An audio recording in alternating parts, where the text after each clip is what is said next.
Endi qizlar o'pcha, o'g'illar o'pcha aytamiz. Unda bo'lgandan keyin tuyan ovozli bolalar bu ohangga ovoz tushmaydi. Demak, tuvan ovoz, past ovoz demoqchisiz. Tuyan ovoz degan bom ovoz yoki tuyan ovoz. Bas ovoz. O'rta ovozchi? O'rta ovoz yuqori ovoz bilan bas ovozning o'rtasidagi ovoz. Nima deb nomlaysiz? Biz buni o'rta ovoz deymiz. O'rta. Biz muqamda bizlar buni o'rta ovoz deymiz. Bizda o'rta avj deyiladi o'sha. Ana degan yuqorisini yuqori zil ovoz yoki yuqori ovoz deymiz. Ayollarda qanaqa bu? Ayollarning ham o'xshash. Qanday? Bir xil. Ayollar Bir xil. Qizlarninkini biz soprano demaymiz, qizlarninkini qizlar yuqori ovoz, qizlar o'rta ovoz, qizlar bas ovoz yoki tuyan ovoz yoki bom ovoz deb ataymiz. bum yoki tuvan ovoz. Yakkadars yo'q ekan. Domla, Endi bularga hozir Ayshemgul ma'lum bor edi.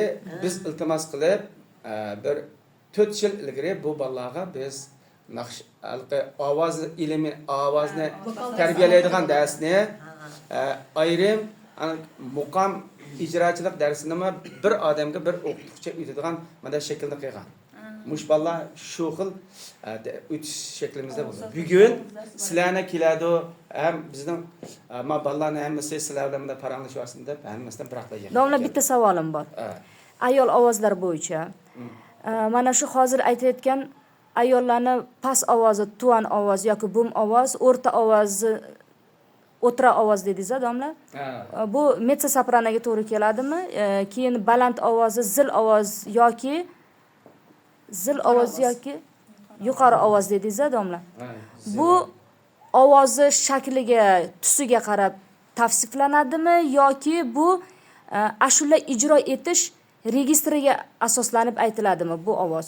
Ya'niki bergan savolim, ya'niki mana ayol kishini diapazoniga qarab tavsif berilyaptimi, ijrosiga qarab berilyaptimi yoki ovozini rangiga qarab berilyaptimi? Bu birinchi savolim.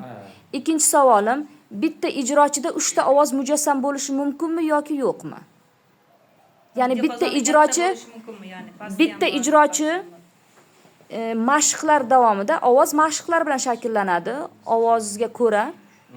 Bitta qizda, masalan, mana shu qizimizda ham tuvan ovoz, ham o'tiroq ovoz, ham zil ovoz bo'lishi mumkinmi? Bu ikkinchi savolim. Bizda muqam kasbga o'quvchini qabul qilgan mezgilimizda o'quvchi keladi, kelgandan keyin biz piano bilan ovozni sinab ko'ramiz. Ovoz parda. Examen bo'ladi hammasiga. Ovoz pardadan ko'ramiz. Ko'rgandan keyin bizningki muqam kasbda biz bu yerda biz markaziy do deymiz. Mush ovozdan 1,5 oktava. 1,5 oktava ovozi doiradagi qizlar bo'lsa, bu muqam kasb qabul qilinadi deb olamiz.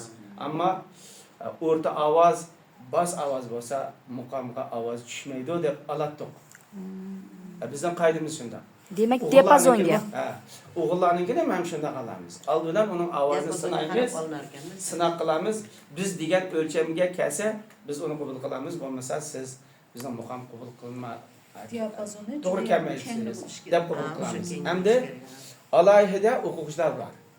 Masalan, tuvan bom ovozim bor, o'tira ovozim bor, zil ovozim bor.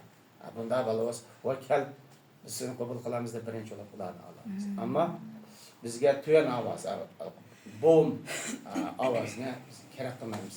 Hozir endi yaqindan beri bizda bir maska taqamiz bo'lmaydigan bir kasal bo'ldi ham dunyoning hamma yerda. Shundan keyin biz internet oldigan bo'ldik. Internet olgandan keyin bizga hozir naq maydon kelib o'quvchilarningki ovoz pardasini biz sinaydiganga fursat yo'q. Shuning bilan hozir 2 yil bo'ldi. Bizning muqam kasbimizga tuyan ovozmi kirib qoldi hozir. O'tira ovozmi kirib qoldi. Zil ovozmi bor. Biz buni rektorlarga buni inkos qildik. Lekin hozircha saqlab turinglar, keyincha yaxshi bo'lishi mumkin. Shuning bilan mida ketadi. Demak, hozirgi atamalar zil ovoz, o'tira ovoz va bum ovoz. Mana shu ovozlar ovozni tusiga emas, asosan diapazoniga tavsif. O'sha ovoz pardi Tushundim. sharoitiga qarab Rahmat qabul ustoz. qilamiz.